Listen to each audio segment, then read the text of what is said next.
Hey everyone!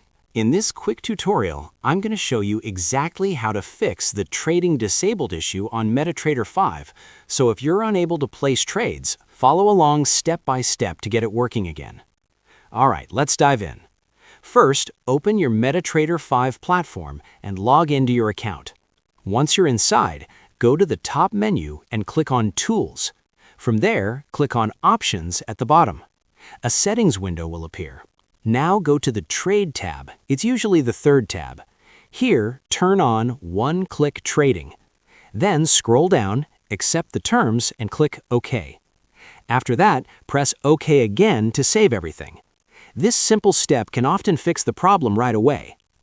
If it didn't work, don't worry. Let's check a couple of other common reasons. If your account is brand new, trading might be disabled because you haven't made your first deposit yet. In that case, go ahead and fund your account.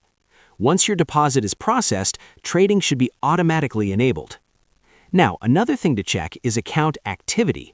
If your account hasn't been used for 30 days or more, it may be marked as inactive and trading can be temporarily disabled.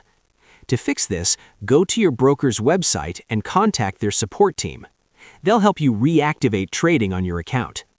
To avoid this in the future, try to log in, deposit, or place at least one trade every 30 days. This keeps your account active and prevents trading from being disabled again. And that's it. That's how you fix the trading disabled issue on MetaTrader 5. If you found this helpful, don't forget to like the video and subscribe for more tutorials.